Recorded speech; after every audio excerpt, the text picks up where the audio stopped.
notre âme. Alléluia, gloire à Dieu.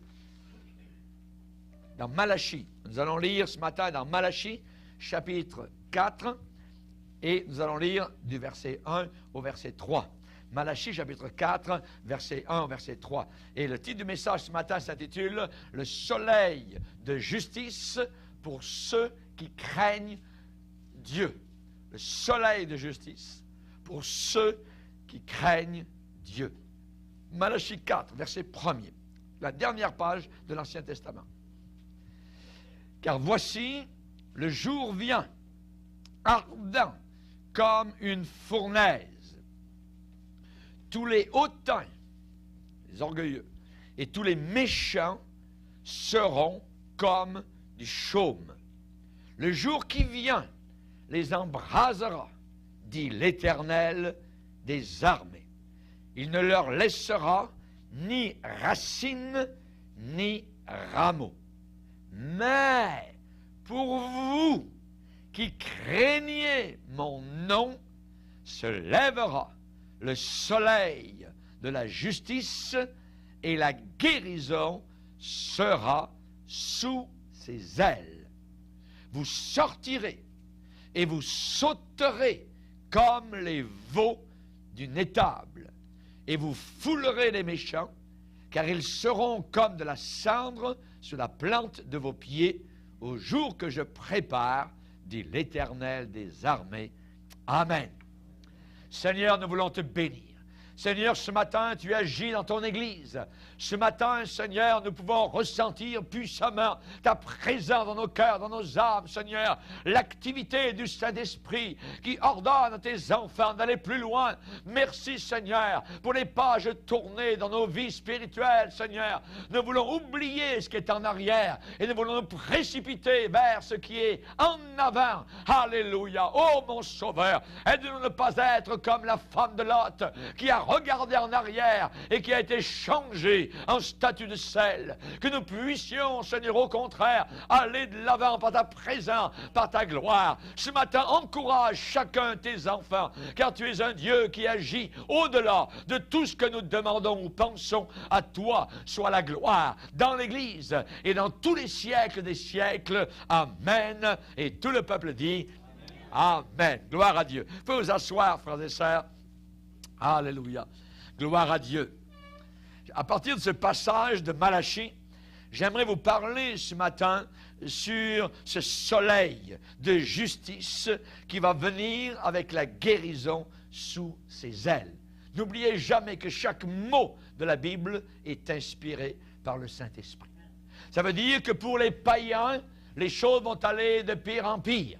Pour les incrédules, pour les rétrogrades, pour tous ces gens-là, les choses vont aller très très mal. Pour les orgueilleux, tous les hautains, tous les méchants seront comme du chaume, a dit le Seigneur. Ça veut dire que leur poids spirituel sera comme de la paille. Ils seront totalement donc emportés par le vent du jugement. Mais pour vous, dit le Seigneur, mais pour vous, c'est différent. C'est un autre monde. Mais pour vous qui craignez Dieu, pour vous qui craignez le Seigneur, qui aimez le Seigneur, qui avez du respect pour sa parole, qui priez, qui cherchez le Seigneur, alors le Seigneur dit, pour vous qui craignez mon nom, se lèvera le soleil de la justice, de la droiture, et la guérison sera sous ses ailes. Alléluia. La guérison. Amen. La guérison. Nous avons besoin de guérison. Alléluia. Et le Seigneur est encore celui qui guérit. Rappelez-vous quand Marie, la mère bien-aimée de notre Sauveur, alléluia, quand Marie, la mère de Jésus, était agenouillée sur le sable du Golgotha, devant Jésus, cloué sur la croix du Calvaire. Quand Marie, la mère de Jésus, avait son visage entre ses mains, en sanglots, alors que ses mains tremblaient, quand Marie avait son cœur brisé, quand l'épée était en train de transpercer son âme, comme Siméon lui avait dit quand elle avait le petit bébé, « Oh, une épée te transpercera l'âme. » Voyez, maintenant, au pied de la croix, cette épée était en train de transpercer l'âme de Marie. On peut dire, c'était un mauvais jour. Et pour les chrétiens, il y a toujours dans la vie chrétienne des mauvais jours. Ce que nous pensons, mauvais. Mais n'oubliez pas que pour Marie, c'était seulement et uniquement une parenthèse. Ce n'était pas tout le temps que cette chose allait continuer. Rappelez-vous, les disciples aussi de Jésus étaient effrayés totalement. Ils se disaient, que va-t-il nous arriver maintenant? C'est un jour très sombre. Nous avons cru en lui. On avait mis toute notre confiance en lui. Maintenant, il est mort. Maintenant, il ne fait plus rien. Il n'est plus là. Il est décédé. On l'a mis dans le tombeau. Et nous fermons à clé nos portes chaque soir parce que nous avons peur de subir le même sort que lui. Les Juifs religieux peuvent venir nous chercher et nous tuer aussi. Qui sait? Voyez, quel jour sombre. Mais ce n'était pas un jour sombre. C'était un beau jour. Alléluia. Pourquoi? Parce que le salut venait d'être accompli contre la mort, contre l'enfer, contre le tombeau. Alléluia. Merci Seigneur. Ce n'était pas horrible. C'était sublime. C'était céleste. Ce n'était pas la fin. C'était un début. Alléluia. C'était une victoire contre la mort. Alléluia. C'était la victoire de la vie. Alléluia. Merci Seigneur. Et sans la croix, mes frères et sœurs, il n'y a pas de couronne. Sans la croix, il n'y a pas de couronne. Sans conflit, voyez, il n'y a pas de conquête. Un poète français a dit un jour, à vaincre sans aucun péril, on triomphe sans aucune gloire. À vaincre sans péril. Il y a toujours un élément de péril. Il y a toujours un élément où nous devons nous jeter corps et âme entre les mains de ce Sauveur. Alléluia. Pensez-vous, quelqu'un est en train de faire un tableau, un beau tableau. C'est un peintre à la gouache. Et soudain, une mouche arrive, pouf, et tombe dans la peinture. Se pose sur la peinture, voyez, et la mouche est là. Que pensez-vous que cette mouche est en train de voir? Voyez. En réalité, si elle pouvait s'éloigner du tableau, elle verrait tout le chef-d'œuvre qui est en train d'être achevé. Mais elle est limitée. Elle ne voit que autour. Voyez, si elle voit encore.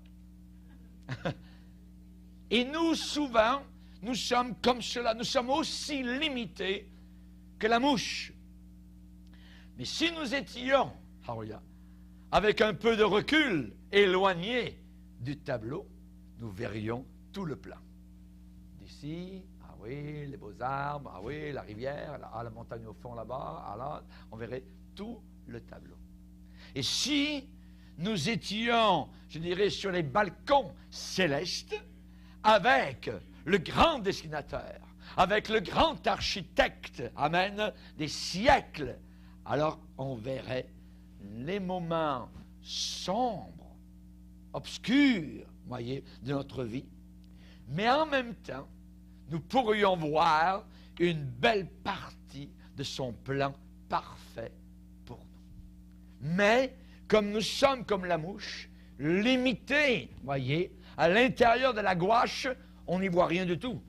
On ne comprend pas vraiment qu'est-ce qui m'arrive, c'est quoi tout ça, parce que nous sommes limités, voyez.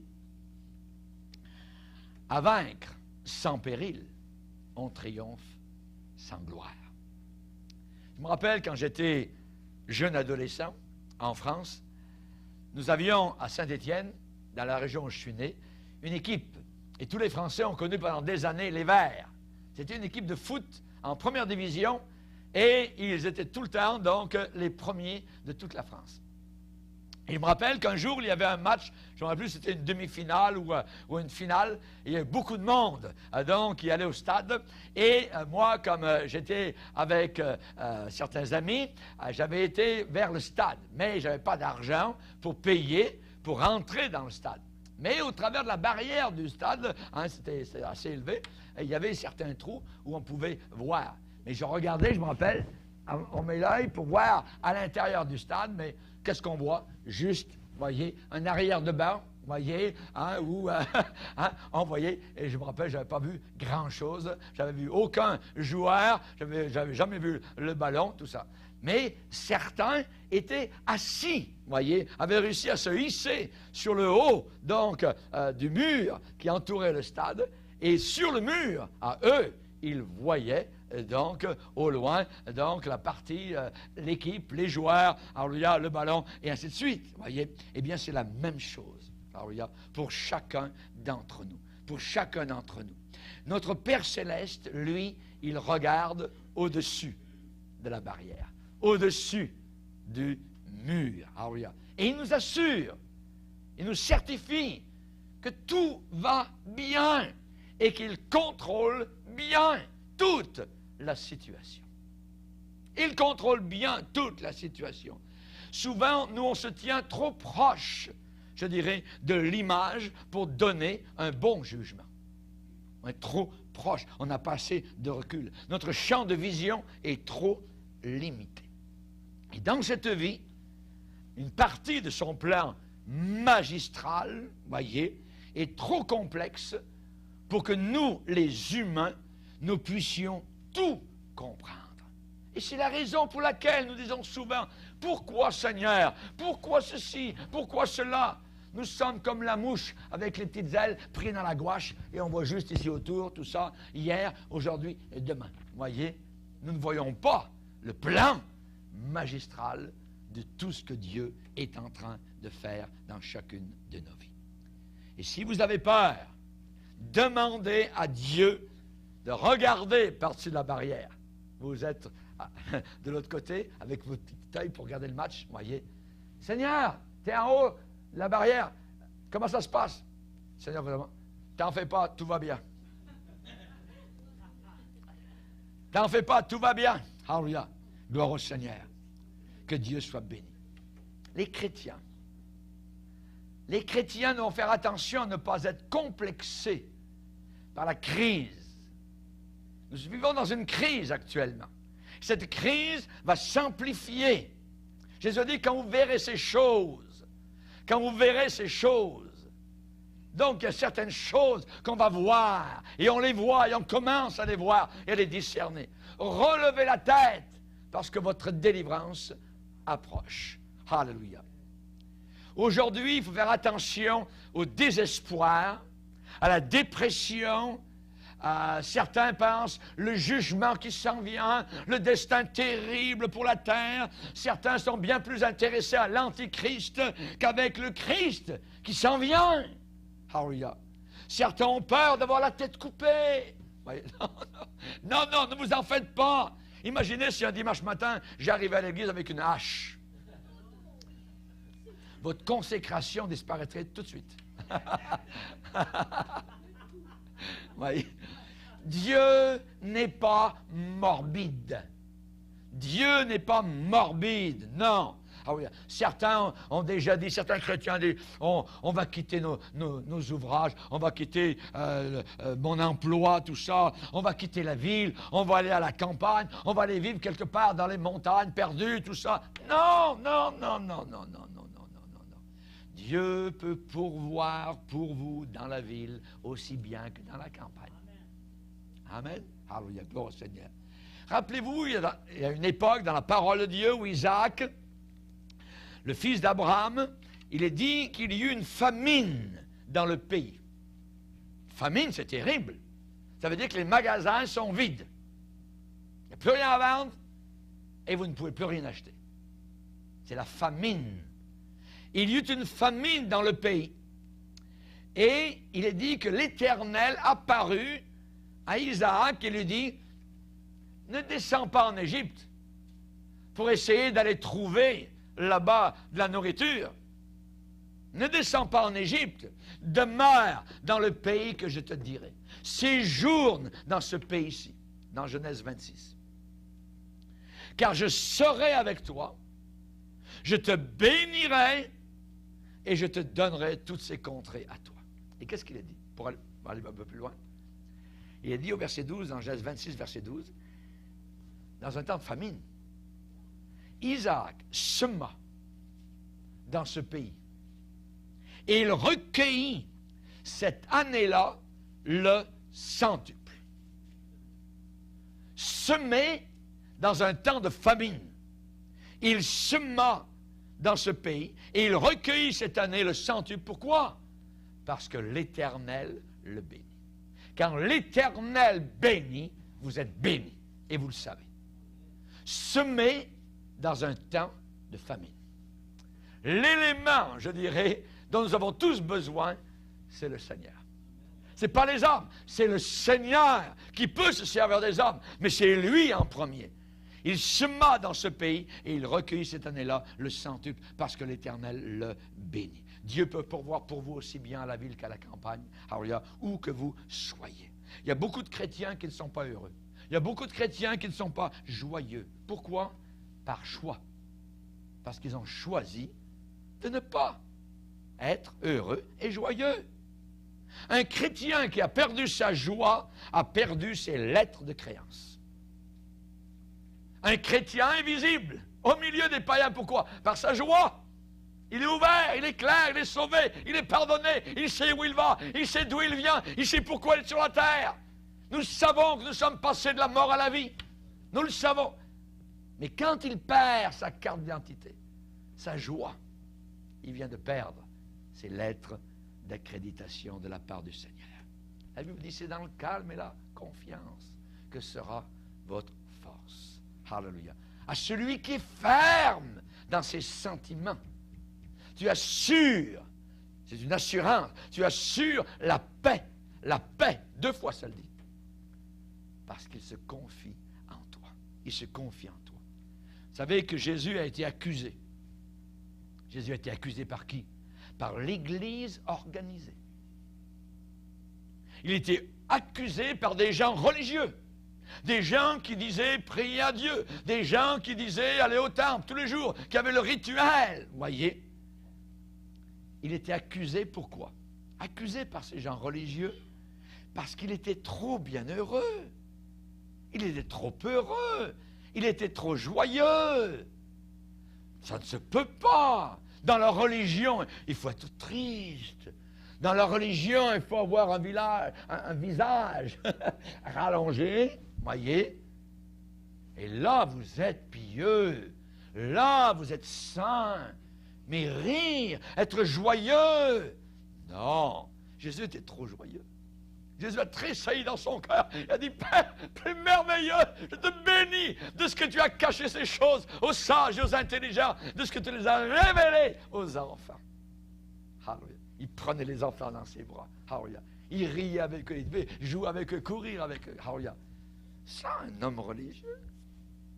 Non, les gens, la religion organisée a dit, non, c'est un faux prophète. Voyez.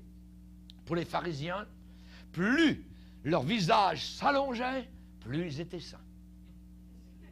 Ah, c'était comme ça que ça marchait pour eux dans leur pensée, dans leur esprit.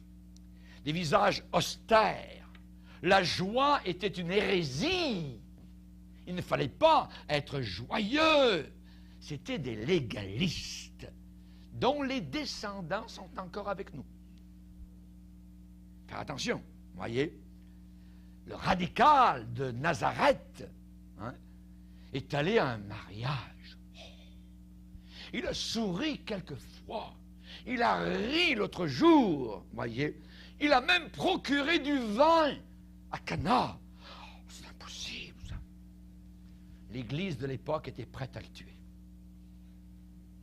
Et pourtant, la Bible dit, la joie du Seigneur sera votre force. Voyez, Psaume 16, il y a d'abondantes joies en ta présence, des délices éternelles à ta droite. Ésaïe 12, vous puiserez avec joie de l'eau aux sources du salut.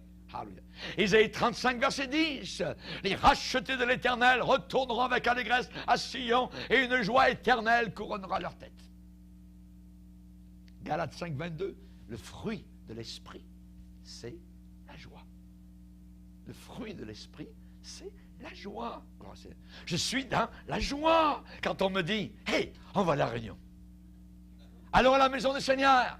Allons prier, allons louer le Seigneur, allons servir Dieu, allons rencontrer les frères et sœurs. » Et les premiers chrétiens prenaient leur nourriture avec joie et simplicité de cœur. Alléluia, merci Seigneur. Chers amis, l'Église du Nouveau Testament était une Église joyeuse. Une Église joyeuse, même au milieu des crises qu'elle passait. Ils avaient la joie. Il est dit que les premiers chrétiens étaient joyeux, même de subir des outrages au nom du Seigneur Jésus.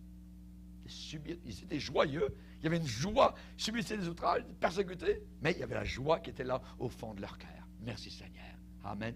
Et le Nouveau Testament, n'oubliez pas, commence avec des chants de joie qui ont retenti au-dessus des plaines de Bethléem. Nous vous annonçons aujourd'hui une bonne nouvelle qui sera le sujet d'une très grande joie. Est-ce que votre salut est encore une joie dans votre cœur? Être sauvé, alléluia! On n'est pas millionnaire, alors on est millionnaire, on est trillionnaire, alléluia! Gloire au Seigneur, c'est merveilleux. Être sauvé, être pardonné, gloire à Dieu. Nous voyons que le Nouveau Testament va finir. S'il commence avec la joie, il finit aussi avec la joie. L'épouse dans la gloire, dans l'Apocalypse 19, réjouissons-nous, car maintenant les noces de l'agneau sont arrivées et son épouse s'est préparée. Alléluia. On s'en va vers la joie éternelle. Gloire à Dieu. Merci Seigneur. La joie, merci Seigneur. Entre dans la joie de ton maître. Ce sont les paroles qui nous seront dites par le Seigneur. Entre dans la tristesse du ciel. On ne peut pas imaginer le ciel étant triste, voyez. Non, c'est la joie, c'est la victoire, c'est la fin, c'est merveilleux. Entre dans la joie de ton maître. Il y a certains religieux, personnes religieuses, zélés, qui refusent absolument d'être joyeux. Ils refusent d'être joyeux. Et quand vous choisissez d'être malheureux, rien ne va satisfaire. Rien n'est bon, rien n'est satisfaisant. Quand quelqu'un choisit d'être malheureux. La religion organisée est un poison. La religion organisée est un poison d'une existence sans joie, réglée comme un livre, réglée comme une montre, qui se nourrit de rituels, de fumée, de marches, de vêtements sacerdotaux, de tout ce que vous voulez, d'encensoir. Ça, c'est la religion, c'est la mort. C'est la mort. Voyez? La religion organisée va détruire toute relation spirituelle avec le ciel. Rappelez-vous, le fils aîné, il revient des champs, il entend dans la cour de la ferme des danses, de la joie, des chants. Qu'est-ce qui se passe? Quelqu'un vient lui dire, « Hey, ton frère vient de revenir à la maison et c'est la fête. Demain, c'est férié. Tu n'as pas besoin de retourner au champ, on va tous se réjouir. Ton père organise la fête. » Il retourne vers les champs. Il refuse d'entrer à l'intérieur. Et le père sort de la maison et va vers le fils aîné et lui dit, « Mais mon fils, ne devons-nous pas nous réjouir? Nous réjouir? Ton frère était perdu, il est revenu à la vie. » Nous réjouir. Être dans la légalité. Le légaliste refuse. Il refuse la grâce imméritée. Il ne veut pas ce genre de religion qui pardonne tout, qui balaye tout, qui efface tout. Ils ne veulent pas le sang de Christ qui pardonne tous les péchés. Alléluia. La religion organisée est un cancer qui dévore toutes les dénominations avant même que ces gens-là soient conscients de leur maladie. La religion organisée, ils ont des livres de règles, des bylaws, qui deviennent chaque année plus épais, plus épais, plus épais. Ils ont le visage très long. La joie s'est envolée. Ils n'ont pas de joie. Les pharisiens étaient religieux, fiers, orgueilleux de leurs œuvres. Ils jeûnaient, ils donnaient, ils construisaient des bâtiments splendides. Notre temple, regardez cela! Mais les gens, ce n'est pas les temples qui les attirent, c'est ce qu'il y a à l'intérieur, c'est la vie de Dieu. Alléluia. C'est ça qui attire le pécheur. Ils adoraient les bâtisses, ils adoraient les budgets, ils adoraient le nombre de baptêmes qu'ils faisaient par année. L'évaluation de Jésus, elle est simple. Si votre justice ne surpasse pas celle des scribes et des pharisiens, vous n'entrerez pas. Vous n'entrerez pas. Donc, il nous faut une justice plus que ça. Plus que ça. Et Jésus va dire à ces gens religieux, vous avez pour père le diable. Votre père, c'est le diable. Vous dites invoquer le Seigneur? Non, c'est Satan. Vous n'avez aucune considération pour les pécheurs, pour les perdus. Jean-Baptiste a vu arriver à son baptême des Sadducéens, des pharisiens. Il leur a dit, vous savez quoi, race de vipères, qui vous a appris à fuir la colère à venir? Produisez donc du fruit digne de la repentance. Quand on s'est repenti, on dit quoi? J'ai péché. Merci Seigneur, mais je suis un pécheur sauvé par la grâce de Dieu. Seigneur, tu ne tiens pas compte. Autant l'Orient est éloigné de l'Occident, autant toi éloigné de moi. Mes péchés, merci Seigneur. Ça, c'est la foi dans le Seigneur. Mais ces gens-là, les pharisiens, n'avaient pas de joie, pas d'amour, pas de compassion. Ils arrivaient dans le temple et disaient, « Ô Père, je te bénis de ce que je ne suis pas comme le reste des hommes. Eux, là-bas, ils sont ceci, ça. Moi, Seigneur, je suis saint. » Faites bien attention à ces gens-là qui ne sont pas comme le reste des hommes. Maintenant, je ne suis pas en train de dire péché, puis il n'y a pas de problème, non. Je suis en train de dire que nous avons une nature pécheresse comme les autres. Alléluia. Et nous devons bien faire attention à nous-mêmes. Mais nous ne sommes pas mieux que n'importe qui. Amen. Alléluia. Ces gens-là, les pharisiens, ils étaient la mécanique, simplement. La mécanique d'une machine ecclésiastique. Ils n'avaient pas le temps de pardonner à Marie-Madeleine. Elle n'avait pas le temps, elle ne l'aurait jamais pardonné. Quand elle est venue, puis qu'elle s'est mise au pied de Jésus, puis qu'elle a pleuré, et puis qu'elle a ouvert son vase d'albâtre. Un parfum très cher. Et ça remplit toute la maison d'un parfum merveilleux. Certains ont dit, oh, il ne sait pas quelle sorte de femme c'est, tout ça. Voyons donc, hey, un homme de Dieu. Il dit qu'il est de Dieu. C'est une femme de vie. Le petit parfum qu'elle avait, elle se le met sur la poitrine, et puis quand elle va dans les lits d'adultère, elle met du parfum, et là, elle a brisé ça devant Jésus. Maintenant, elle pleure. En plus, elle prend ses cheveux, elle défait ses cheveux, puis elle essuie ses larmes avec ses cheveux. Oh, vous n'avez pas le temps de pardonner. Ça n'occupe pas des pécheurs. Eux, à leurs yeux, cette femme-là avait brisé leurs précieuses règles. Vous voyez? Eux, ils voulaient la lapider. Et Jésus voulait la sauver. Merci Seigneur. Nous n'avons pas été lapidés par les gens religieux de ce monde, mais nous sommes tombés entre les mains de Jésus. Alléluia. Gloire au Seigneur. Amen. Il y a une vraie joie en Jésus. Nous savons, David a prié un jour en disant, Seigneur, rends-moi la joie de mon salut. Il n'avait plus. Rends-moi la joie de mon salut. Il y a une différence entre la religion et le christianisme. Il y a toute une différence. Et même avec les disciplines de Dieu au travers de nos vies, avec les crises dans lesquelles on peut passer, le Seigneur a dit, personne ne vous ravira votre joie. Même au travers des pleurs, même au travers des misères, même au travers des déceptions, il y a dans nos cœurs quand même la joie. Je suis sauvé, mon nom est inscrit là-haut dans la gloire. Satan arrière de moi. Alléluia. Gloire au Seigneur. Que Dieu soit béni. Et Jésus n'a pas offert cette joie-là au milieu d'une tour d'ivoire. Vous voyez, je vous donne ma joie, tout ça, puis dans sa tour d'ivoire, une sorte de détachement. Non! Jésus a offert sa joie juste quelques heures avant qu'il ne soit crucifié. Avant que le fer n'entre dans ses chairs. Jésus-Christ est le maître de chaque crise. De chaque crise. Ne soyons pas préoccupés avec les problèmes qui ne sont pas encore arrivés. Qui ne sont pas encore arrivés.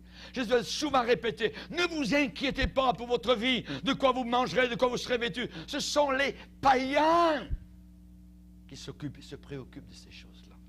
Non, ne vous inquiétez pas. Amen. La chrétienté, le christianisme, c'est un appel à la vie. Un appel à vivre. Je suis venu afin que mes brebis aient la vie et qu'elles soient dans l'abondance. Qu'elles aient cette vie encore plus abondamment. Alléluia. La vie en Jésus-Christ, c'est certain que ce n'est pas un échappatoire aux pleurs.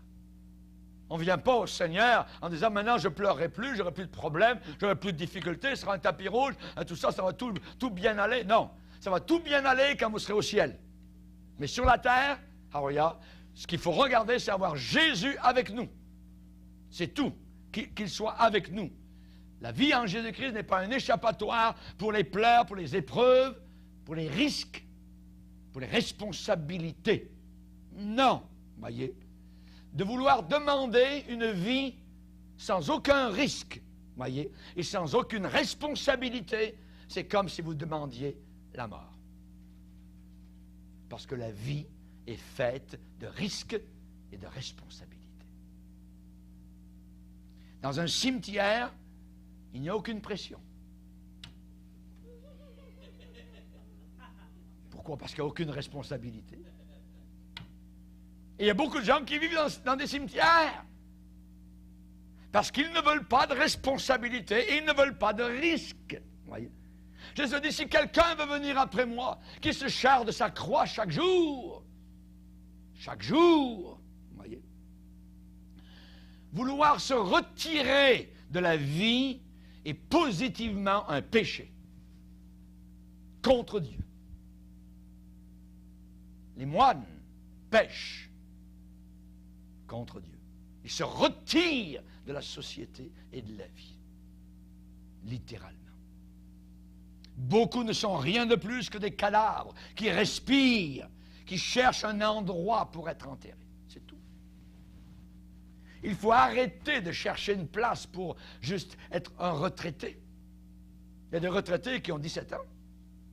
Il y a des retraités qui ont 20 ans. Parce qu'ils ne veulent pas faire face à la vie. Et au risque de la vie, et aux responsabilités de la vie. Nous sommes des soldats, pas des boy scouts, vous voyez, qui sortons pour la première excursion. Quand les choses vont mal, que faire? Quand les choses vont mal.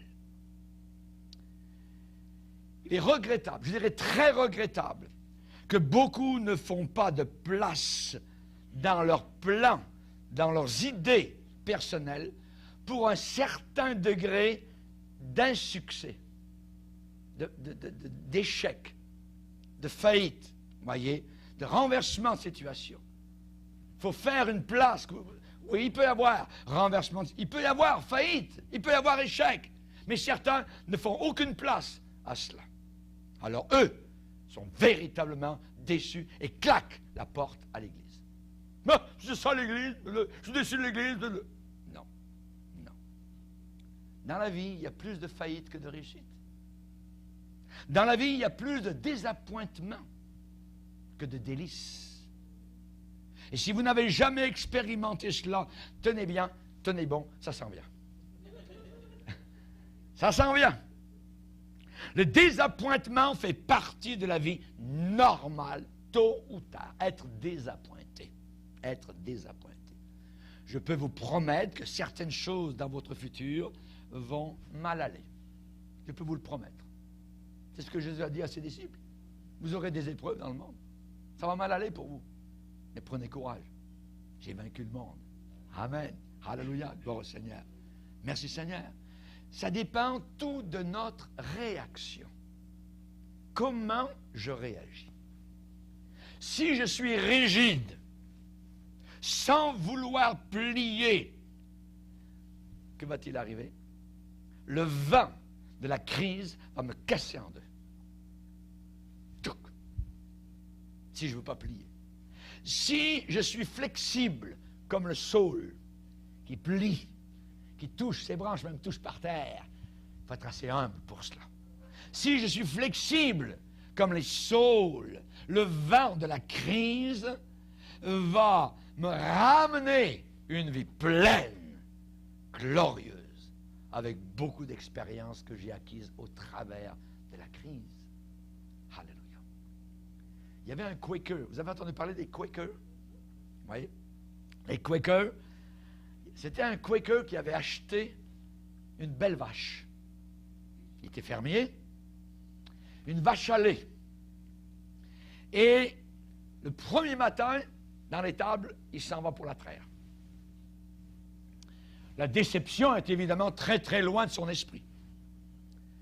Mais alors qu'il s'approche de la vache donne un coup de queue, paf, pleine face.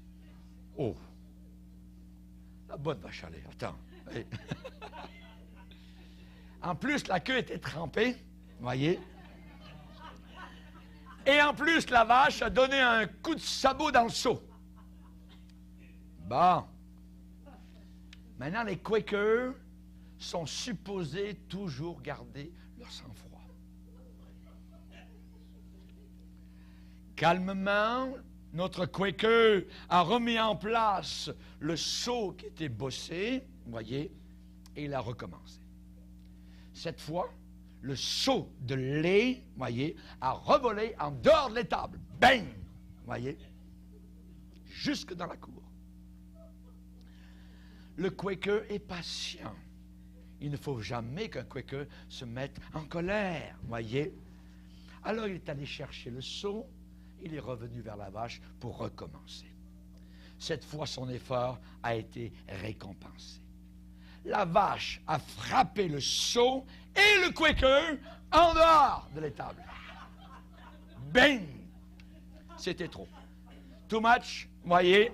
Trop. Le Quaker vraiment était enragé, vous voyez? Il tremblait, il est rentré dans l'étable et vous savez ce qu'il a dit à la vache? Vieille vache! Tu sais que je suis un bon Quaker et que je ne peux pas me mettre en colère. Mais ce que tu ne sais pas, c'est que je vais te vendre à un baptiste. Maintenant, j'ai rien contre les baptistes. Lui, le baptiste, il va te faire sortir le diable du ventre. Le désappointement vient pour tout le monde. Pour tout le monde. Attendez-vous à cela. Même Dieu connaît la déception. Même Dieu connaît la déception. Il avait planifié un très beau paradis. Adam et Ève, qu'est-ce qu'ils ont fait? Ils ont tout gâché. Et Dieu a été obligé, forcé, de les chasser en dehors à cause de leur rébellion. Dieu avait choisi un peuple, Israël, pour être une nation tout à fait particulière. Ils ont rejeté totalement son amour. Dieu a été déçu, prêt à détruire toute cette nation. Mais Moïse a intercédé et la nation a été épargnée. Quand Jésus est venu sur la terre, voyez, pour dire les merveilleuses nouvelles de toute l'histoire de l'humanité, voyez, après avoir vécu une vie parfaite, les hommes ont dit « crucifie-le ». Pensez-vous qu'il a été déçu? Battu, craché, moqué sans aucune miséricorde, sur le crâne des épines, torturé sur la croix, voyez. Il a levé son visage ensanglanté et il a dit « Mon Dieu, pourquoi? Pourquoi ?» Abraham a été désappointé par son neveu Lot. Il est allé vers Sodome et Gomorrhe, vers les homosexuels. Isaac a été désappointé par Ésaü. Isaac a été désappointé par Rebecca, son épouse, qui a tramé avec son fils pour raconter un mensonge. Voyez. David a été trompé par Absalom. Jésus a été désappointé par les disciples. L'un était un traître, s'appelait Judas. L'autre était un douteur, doutait de tout, s'appelait Thomas. Et Pierre, Pierre c'était un meurtrier en puissance. Heureusement que l'épée a passé à côté, sinon il tuait le gars, il a juste... L'épée a arraché l'oreille. Et Paul a été désappointé. Démas, un de ses collègues, collaborateurs dans l'œuvre de Dieu, a abandonné pour le monde, l'esprit du monde. Et vous allez être désappointé parfois par vous-même. Par vous-même. Voyons donc. Romains 7, Paul a pris tout un chapitre pour dire, voyons donc, qu'est-ce qui se passe, Seigneur? Je veux faire le bien. Je veux faire ce qui est bien, je fais le mal. Comment ça se passe? Comment réagir dans ces choses-là? J'aimerais vous dire que notre vie n'est pas du tout déterminée par les événements qui nous arrivent, voyez, ou qui ne nous arrivent pas. Notre vie est déterminée par notre réaction aux événements. Comment je réagis par rapport aux événements? J'aimerais vous dire une chose, c'est que Dieu ne nous laissera jamais tomber. Jamais. Je ne t'abandonnerai jamais. Je ne te laisserai jamais. Ça me suffit et ça vous suffit. Amen. Baissons nos têtes et prions Dieu. Seigneur, si aujourd'hui il y a des déceptions, demain il y aura des délices. Seigneur, c'est vrai que tu es un Dieu merveilleux. Heureusement que tu ne réponds pas à toutes nos prières, Seigneur. Un jour, ton serviteur Élie a dit, je veux mourir, c'est fini. Heureusement, tu n'as pas répondu à sa prière parce que tu avais encore une œuvre merveilleuse à accomplir au travers de lui. Merci, Seigneur. Seigneur, quand les choses vont comme nous voulons, nous disons, tu es formidable. Et quand les choses ne vont pas comme nous le voulons, nous disons parfois, Seigneur, tu nous as laissé tomber. C'est pas vrai.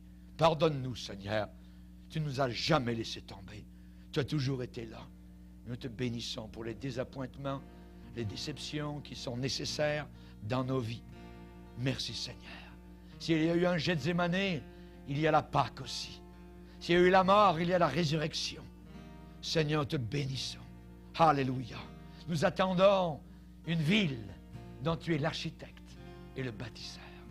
Veuille bénir en abondance chacun de tes enfants. Tu nous as dit, Seigneur, mais pour vous qui craignez mon nom, se lèvera le soleil de la justice avec la guérison sous ses ailes. Merci, Seigneur. Amen. Amen.